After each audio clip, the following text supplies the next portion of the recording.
कार्यक्रम की अगली कड़ी में यशवर्धन सिंह जी झेड़ी, संयोजक यमुना जल संघर्ष समिति एवं छात्र प्रसाद फाउंडेशन से मैं निवेदन करूंगा कि अपने संक्षिप्त शब्दों में युवाओं को 2 शब्द बोलकर अनुग्रहित करें।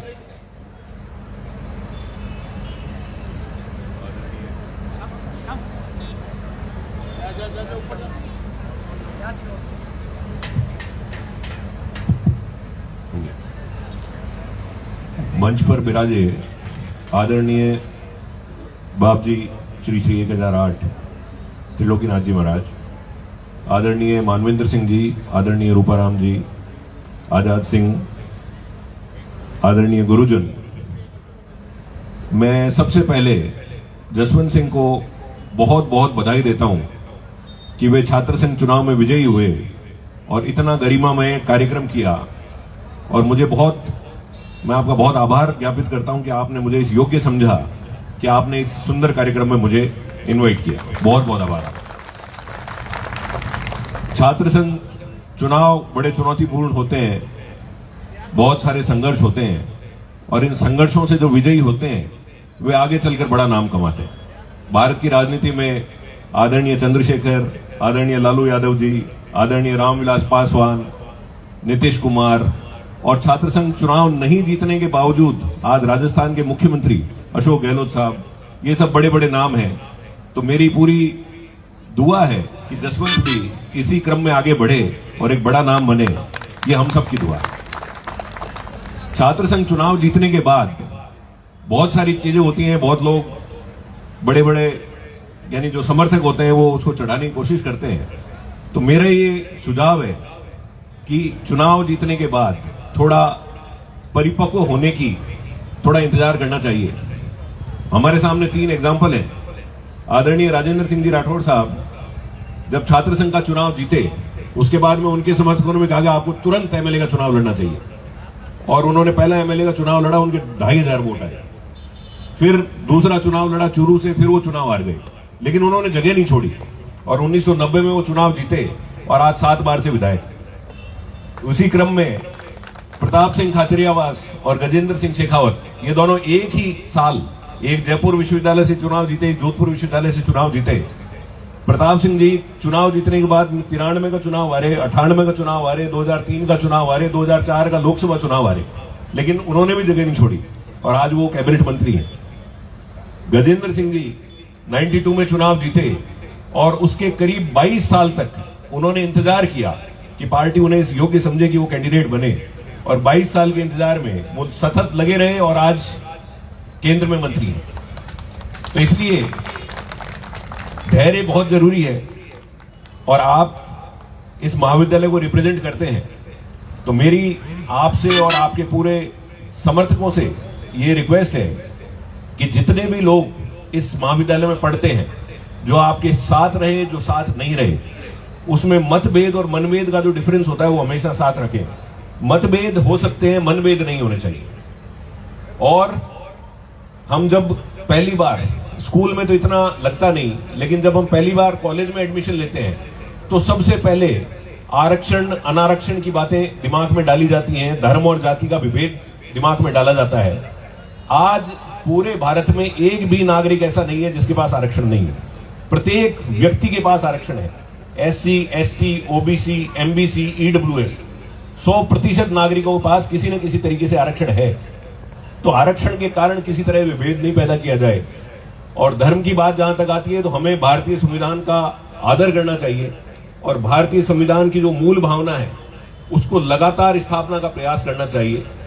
हर स्टूडेंट के पास भारतीय संविधान की प्रस्तावना होनी ही चाहिए, जो कम से कम वो पढ़े, और जब वो पढ़ेगा तो देश की एकता के लिए काम करेगा।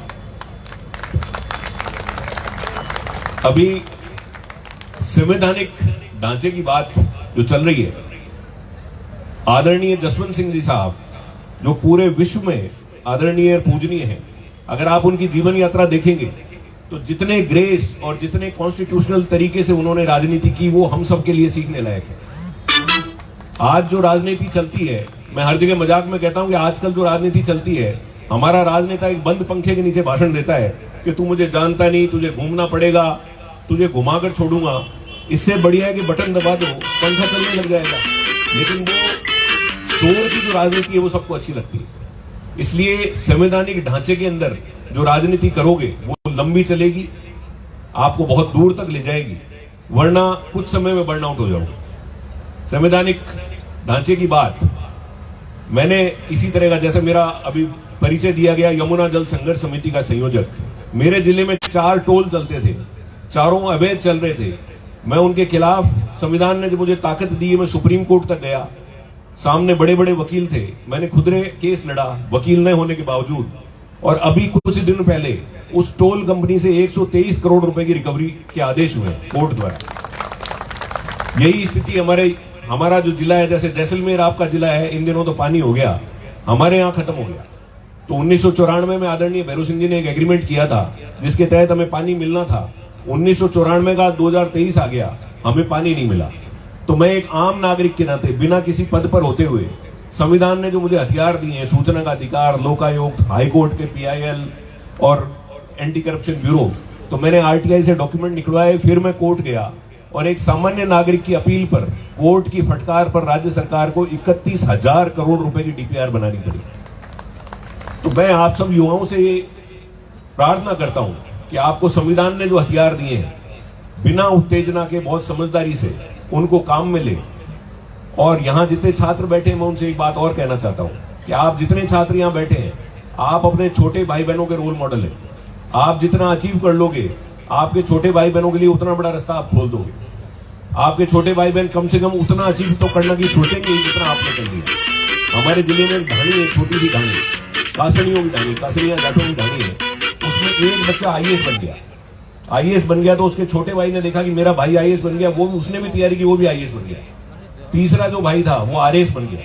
उन्हीं के परिवार में एक कमजोर छात्र था, उसने देखा ये दोनों IAS बन गए, एक RAS बन गया, वो तहसीलदार बन गया। एक ढाणी में 40 प्रशासनिक अधिकारी है, एक छोटी सी ढाणी में। ऐसे ही हमारे एक सहसवास है, वहां शेखावतों का परिवार है, उसमें एक बच्चा डॉक्टर बना, दूसरा बना, तीसरा बना, चौथा बना, आज 14 डॉक्टर एक ही परिवार में है।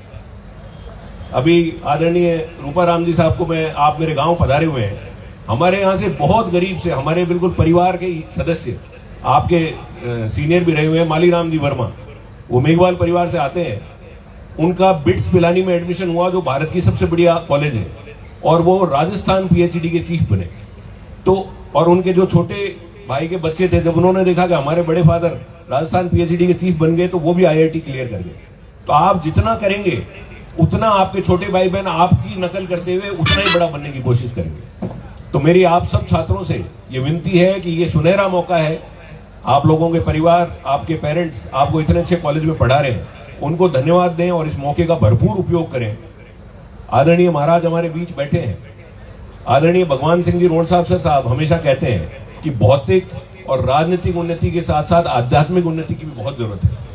तो हमें यथार्थ गीता पढ़नी चाहिए, उसका जो सार है उसको आत्मसात करना चाहिए।